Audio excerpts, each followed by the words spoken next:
Olá, eu gostaria de dar continuidade agora àquelas considerações que eu estava fazendo, no primeiro vídeo a respeito do sangue. Antes de mais nada, eu gostaria de esclarecer que, evidentemente, eu não estou e nem pretendo analisar a fundo todos os aspectos relacionados a essa doutrina. Tem muita coisa envolvida aí, tem muita coisa para ler, para pesquisar, muita coisa que a gente poderia abordar. E não é em um vídeo de poucos minutos que isso deveria ser feito.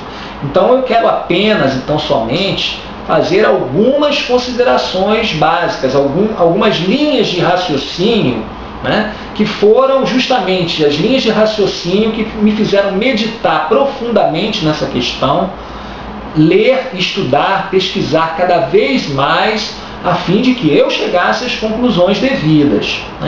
Então é isso que eu estou trazendo para você, compartilhando um pouco com você que está me vendo, me ouvindo nesse momento, a fim de que você também possa pensar, raciocinar a respeito, talvez de uma outra forma, talvez algo que eu esteja dizendo aqui seja novidade para você, talvez não seja, mas enfim, a gente tenta se ajudar no sentido de chegar às conclusões necessárias, visto que é uma doutrina que mexe com vidas humanas.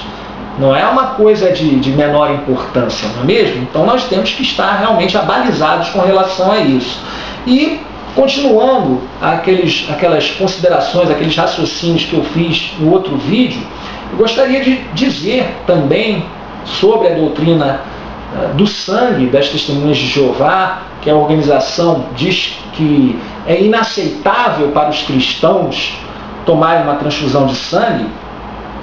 Na doutrina da organização, de tempos para cá, as frações de sangue, as chamadas frações de sangue, são permitidas. Nem sempre foi assim. Há um longo histórico aí a ser considerado, inclusive com idas e vindas, uma coisa bastante surreal até em determinados momentos, mas o fato é que agora, nesse momento, pela doutrina da organização, as frações de sangue são permitidas.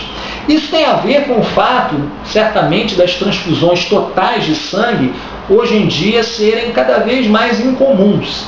Hoje em dia, o que a gente percebe, o que tem ocorrido comumente, é que o sangue doado ele é processado, ele é fracionado, e aqueles diversos componentes ou diversas frações são administradas aos pacientes de acordo com a necessidade. Então, evidentemente, a organização teve que se adequar a isso e ela permitiu a utilização de frações do sangue, mas não pôde largar a mão da doutrina central, do aspecto principal com relação ao sangue, proibindo assim aquilo que ela passou a denominar de componentes primários. Sim, a Sociedade Torre de Vigia ela adotou esse conceito, essa subdivisão. Então ela diz que há componentes primários do sangue, e aí estão as hemácias ou glóbulos vermelhos, os leucócitos ou glóbulos brancos, as plaquetas e o plasma sanguíneo. Esses são os chamados componentes primários. E as demais são frações menores ou componentes não primários ou secundários, enfim. Eu gostaria de dizer que essa nomenclatura, essa divisão, não é usual no meio médico, na literatura médica. Não se utiliza essa nomenclatura. Essa nomenclatura é utilizada pela Torre de Vigia. Ponto.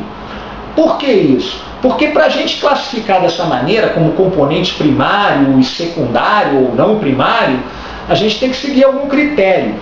Se for, por exemplo, pelo critério da importância, o que seria o componente primário? Se a gente pegar uma pessoa que é hemofílica, para o hemofílico, o componente primário vai ser justamente o fator de coagulação específico que ele necessita. Para ele é o mais importante, é o primário. Já para outro não vai ser. Então, por esse critério, já não se pode classificar dessa maneira, como arbitrariamente a Torre de Vigia fez.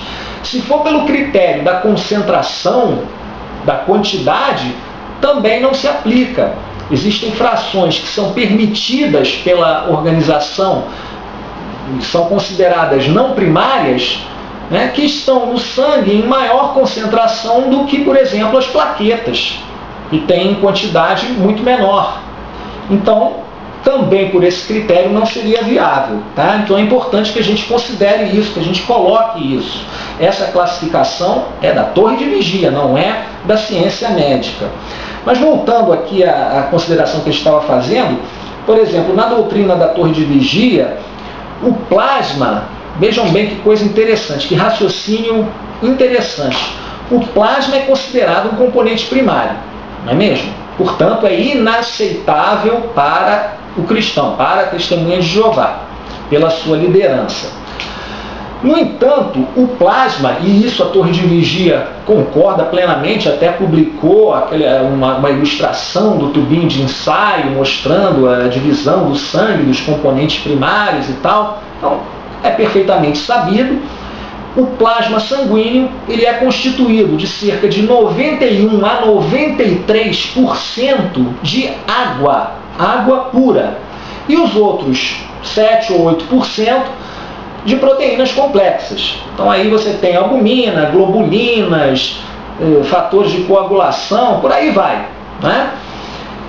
Pois bem, todas essas proteínas complexas, essas frações, podem ser administradas, são questão de consciência, são permitidas para o cristão. E o plasma não, o plasma é inaceitável, é proibida, mas 93% é água. Bom, isso significa, em linhas gerais, o seguinte, é como se dissesse assim, olha, você não pode, é inaceitável que você coma um misto quente, não pode, desagrada a Jeová, mas você pode comer o pão, depois você pode comer o presunto, depois você pode comer o queijo, na ordem que você quiser, porque isso é permitido, é pela sua consciência.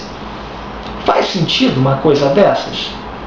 Realmente eu não consigo ver sentido nisso. Né? Outro ponto interessante é que os leucócitos, ou os glóbulos brancos, nós sabemos que são células de defesa, são proibidos, componente primário. Mas você sabia que eles estão muito mais presentes num órgão transplantado do que na quantidade equivalente de sangue numa transfusão ou até em muitas transfusões? Por quê? Porque por serem glóbulos, células de defesa, os leucócitos, a corrente sanguínea para eles é apenas como que um transporte. Eles são mais úteis e mais necessários e existem em maior concentração justamente no interstício, na intimidade dos tecidos.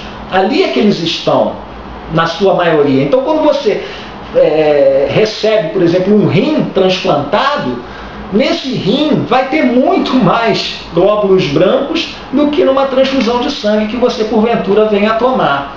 Então, observe aí outra incoerência, algo para a gente pensar, para a gente raciocinar, porque os transplantes são permitidos, eram proibidos.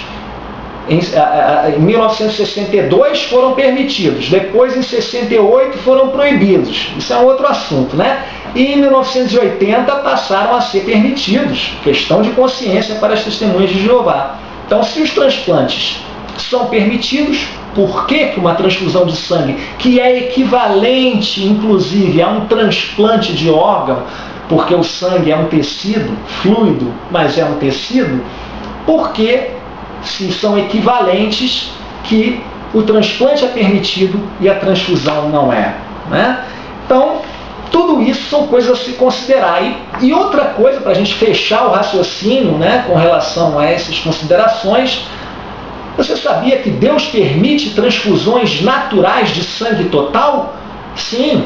Num artigo de um site médico, mostra que numa gravidez monocoriônica, que é univitelina, onde os gêmeos eles partilham a mesma placenta, existem ligações AV, ou seja, artéria-veia, portanto, usualmente há transfusões naturais entre os gêmeos.